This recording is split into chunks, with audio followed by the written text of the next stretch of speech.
इस एपिसोड की शुरुआत में हम गोकू को देखते हैं जो अपनी सुपर सेन हैंडर फॉर्म में ट्रांसफॉर्म हो चुका था। वहीं जोमा भी गोकू को अब सीरियस ले चुका होता है और वो कहता है चलो इसे शुरू करें।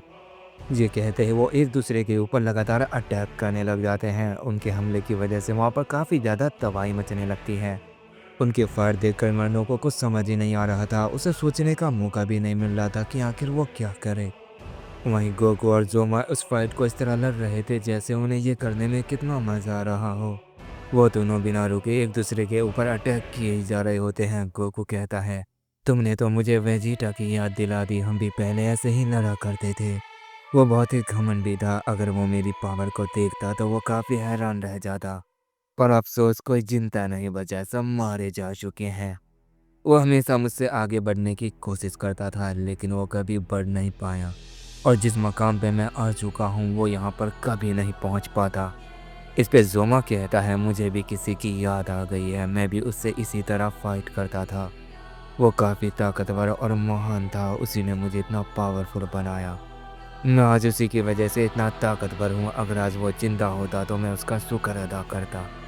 उसने मुझे बचाने के लिए अपनी जान कुर्बान कर दी। अफसोस की बात है हम उस वक्त उतने पावरफुल नहीं थे। खासकर मैं बहुत ही कमज़ोर था, मैं उसे बचा नहीं पाया।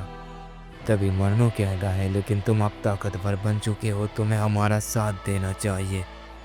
मैं उसको ज़रूर सजा दूंगा जिसने तुम्हारे साथ ये किया है। मैं तुम्हारे साथ हूँ, मेरी बात मान भी लो और इस फाइट को बंद कर दो। इस पर जोमा कहता है एक सेंस कभी भी फाइट से पीछे नहीं हटता है। जब तक ये फाइट ख़त्म नहीं होगी हम रुकने वाले नहीं हैं। तुम चाहो तो यहाँ से जा सकते हो वरना हमारा इंतजार करो।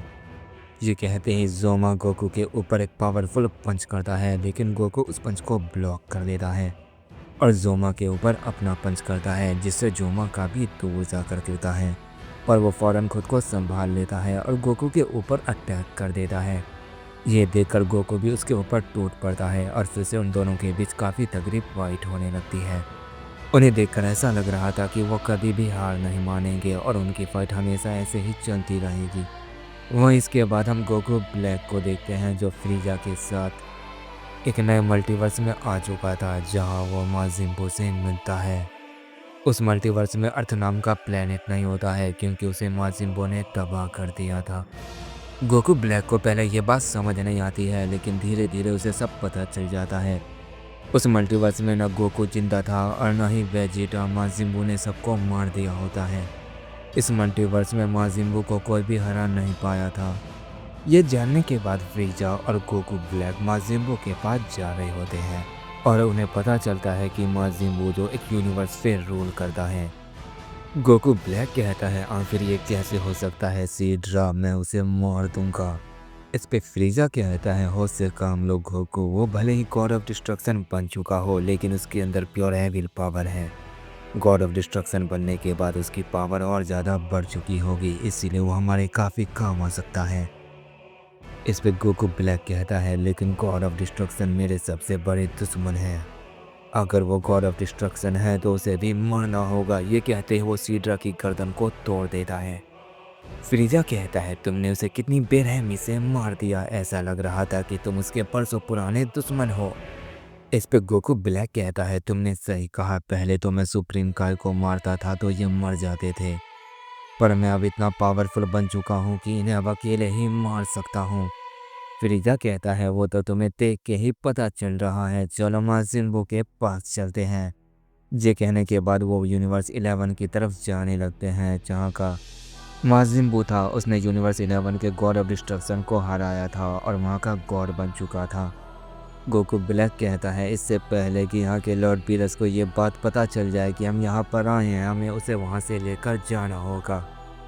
इस पे फ्रीजा कहता है क्या तुम्हें लॉर्ड बीरस से डर लग रहा है। इस पर गोकू ब्लैक मुस्कुराने लगता है और कहता कभी नहीं, अगर वो मेरे सामने आया तो मैं उसे ख़त्म कर सकता हूँ, लेकिन ये मल्टीवर्स काफ़ी अलग है, हो सकता है यहाँ का बीरस बहुत ज़्यादा पावरफुल हो, इसलिए फ़िलहाल मैं भी कोई भी रिस्क लेना नहीं चाहता हूँ। मुझे जल्दी से बस उसके पास ले चलो। मैं बस इसलिए ऐसा कर रहा हूँ क्योंकि मैं उस प्लान को अपनी आंखों से देखना चाहता हूँ जिसके बारे में तुमने सोचा है। अगर तुम्हारा प्लान बेकार रहा और वो काम नहीं आया तो मैं सबसे पहले तुम्हें ही मार दूंगा फ्रीजा। इस पे फ्रीजा कहता है चिंता मत करो गोकू, जल्दी हम इस पूरे मल्टीवर्स के रूलर बनने वाले हैं। हमें कोई भी नहीं रोक पाएगा, बस मैंने जैसा कहा है वैसा करो। ये कहते ही वो माजिम्बू के पास निकल पड़ते हैं। वो जैसे यूनिवर्स 11 में कदम रखते हैं अचानक से उनके सामने वहाँ के वॉरियर आ जाते हैं, जिसमें से एक वॉरियर टोपो था। वो कहता है तुम यहाँ पर क्यों आए हो? इस पे गोकू ब्लैक कहता है तुम कौन हो और हमें क्यों रोक रहे हो? इस पे टोपो कहता है मैं यहाँ के गॉड ऑफ डिस्ट्रक्शन का राइट हैंड हूँ और उन्होंने मुझे ऐसा करने के लिए कहा है। अगर तुम यहाँ से नहीं गए तो मैं तुम्हें ख़त्म कर दूंगा। इस पे फ्रीजा कहता है तो तुम मुझे रोकोगे, चलो आजमा कर देख लो। तभी टिस्पो जो उसके साथ आया था वो कहता है टोपो तुम पीछे हट जाओ, इसे तो मैं ही संभाल लूँगा। इस पे फ्रीजा कहता हाँ क्यों नहीं, तुम भी आजमा कर देख लो, चलो तुम दोनों एक साथ आ जाओ। मैं अकेले ही तुमसे फाइट करूँगा, मेरा साथी तुम पर कोई भी अटैक नहीं करेगा।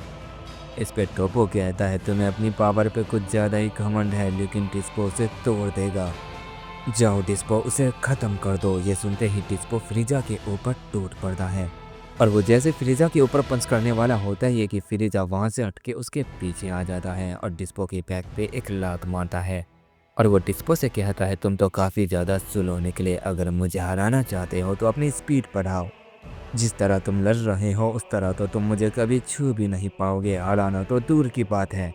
फ्रीजा जैसे ये कहता है टिस्पो अपनी इंस्टेंट ट्रांसलेशन तकनीक का इस्तेमाल करता है और फ्रीजा के पीछे आ जाता है और जैसे वो फ्रीजा के ऊपर किक करता है, फ्रीजा को देखकर ऐसा लग रहा था कि वो पहले से ही इस बारे में जानता हो।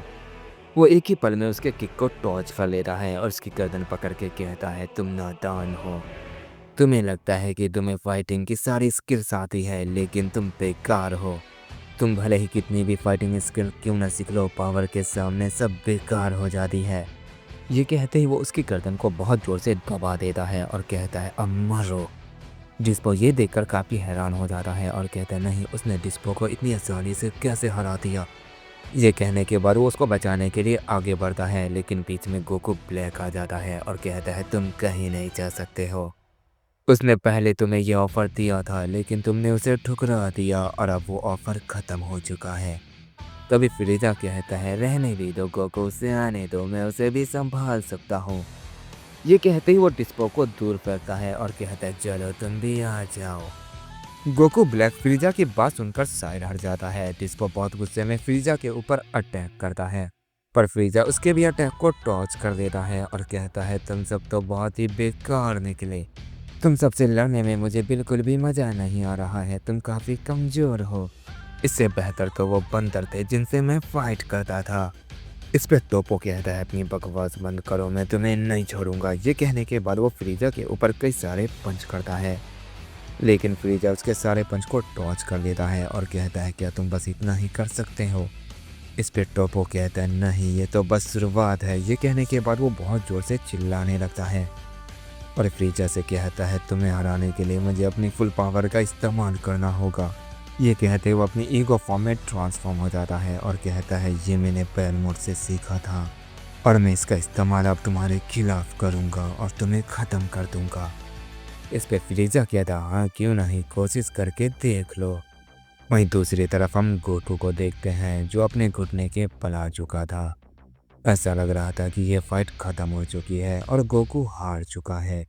वहीं हम उसके सामने एक शख्स को देखते हैं जिसे देखकर लग रहा था कि वो अलग है, लेकिन वो जोमा ही था और वो एक नए फॉर्म में ट्रांसफॉर्म हो चुका था। वो गोकू से कहता है तुम्हें हराने के लिए मुझे इसका इस्तेमाल करना पड़ा, वाकई में तुम लाजवाब हो। क्या अब तुम हार मानते हो या अभी भी फाइट करोगे? गोकू कहता है तुम्हारी ये ताकत तो काफ़ी शानदार है, मुझे ये चाहिए।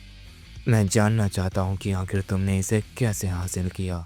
वहीं हम मर्नों को देखते हैं जो जोमा की नई ट्रांसफॉर्मेशन देख के कहता है तो ये है इसकी असली ताकत जिसे ये अब तक छुपा रहा था। सच में इसकी ताकत तो काफ़ी शानदार है और इसीलिए मैं यहाँ पर आया हूँ। जल्दी मैं अपने प्लान में कामयाब हो जाऊँगा क्योंकि ये फाइट अब रुक चुकी है। ये कहने के बाद वो अपनी स्टाफ की तरफ देखता है और कहता है आखिरकार मेरी शील्ड ने काम कर दिया। उस शील्ड ने इनमें से एक की ताकत को कम किया और ये फाइट रुक गई और जल्दी मैं अब अपने प्लान में कामयाब हो जाऊंगा।